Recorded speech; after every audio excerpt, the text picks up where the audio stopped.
Live. So wonderful to have you joining us here today. And today we're looking at the question, what is my calling? What is my purpose? And one of the passages in the Bible that I really love about is one that comes from Isaiah. And it's an ancient book, several thousand years old. And it says, whether you turn to the left or the right, you will hear a voice saying behind you, this is the way, walk in it. So I love that idea that in life we have choices. And sometimes they're stark, but most of the time, whether we go for the right or the left, either one's going to lead to a whole different set of consequences. But it's not that there is the one right path and the one wrong path. I mean, obviously there are some that are that way, but for the most part, we can choose to do this job or that job. We can choose to live in this city or in that city. We can choose to live in this house or that house. Both of them will have pluses and minuses to them, and we navigate through that. And that's sort of the direction, I think, when it's talking about vocation. What's our calling? There are many different jobs we can have, and it's not about picking the right job. So that idea is that it's not necessarily the job that's your vocation, it's this deeper calling, hence the word vocation. VOCA, like vocal, dealing with voice. And it's where we hear the voice, we hear something vocalized, we hear that voice behind us. And oftentimes we discover that in these small little ways where we just come to see, oh yeah, this, I noticed this lights me up. Like a teacher might find themselves lit up in a classroom, may find themselves really enjoying coaching, may find themselves being a Sunday school teacher because during the week they work at Costco.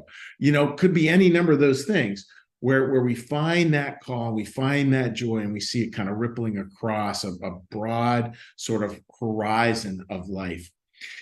So how is it that we can find our calling? Well, one exercise you might try that helps us to hear this voice behind us, this God's voice behind us, is what I call the 5 whys. Actually, I don't call it that. It was a Toyota thing that they use at Toyota, which I like. So what you do is you just pick your best day of work that you ever had. What's your best day of work? You find a trusted person. You're more than welcome to do it with me if you want somebody on the other line of the phone or other line of a Zoom call to do it with you. And you just ask 5 times, why? So my best day of work was this. Why? Well, because blah, blah, blah. All right. Why was that so important to you? Blah, blah, blah. Why was that so important to you? Blah, blah, blah. Today, I had the privilege of doing that exercise with a number of college students in a guest workshop. It was fascinating what they had. And one young man that really kind of like, oh, that was so cool hearing him talk. He talked about being in a band and really enjoying playing in this band. The band being quote unquote tight, which is a band term for meaning they really were on it that night.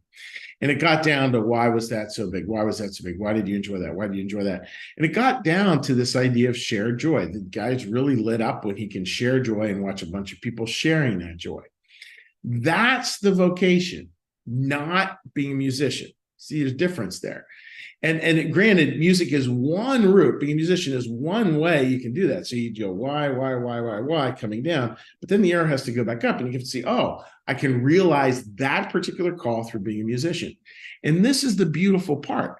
Then you start to realize, like, oh, being with other people, watching them experience joy. I can realize it this way. Here's another job I can do that. Oh, here's a third job over here. I can do the exact same thing there.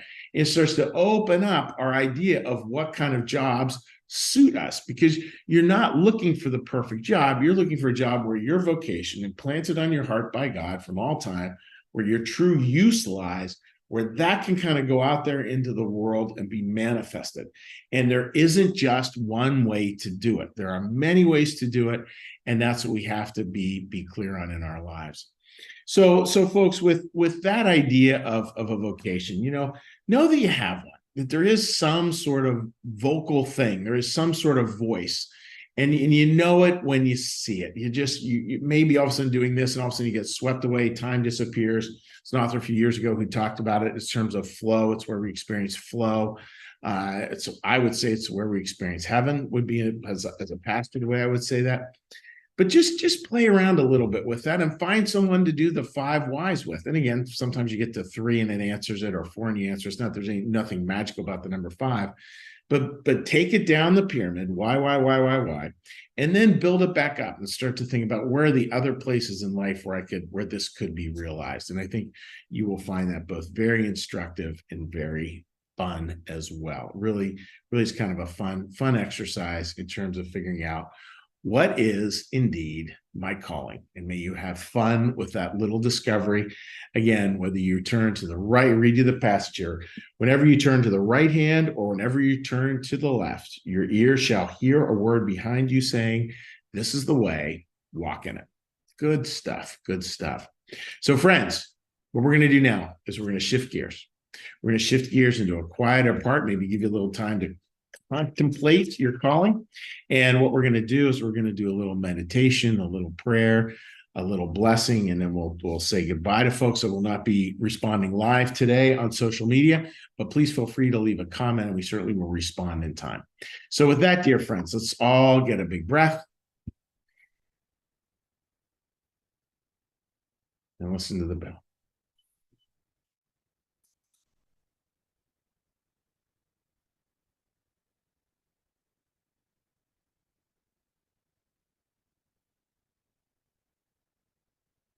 Be still and know that I am God.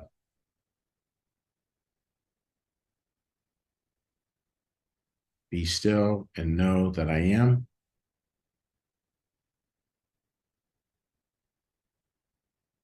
Be still and know that I.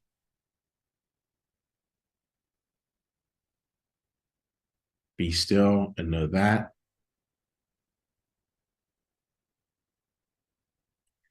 Be still and know. Be still and. Be still.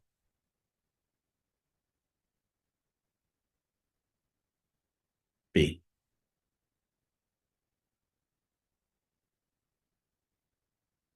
Our Father, who art in the heavens, hallowed be thy name.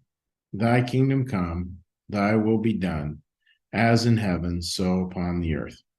Give us this day our daily bread, and forgive us our debts, as we also forgive our debtors. And lead us not into temptation, but deliver us from evil. For thine is the kingdom, and the power, and the glory forever. Amen.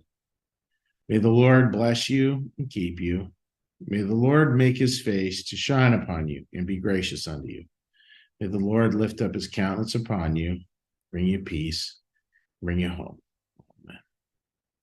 All right, dear friends, take care and have a wonderful day ahead. We'll see you. Bye-bye. Like our content? It's funded by viewers like you.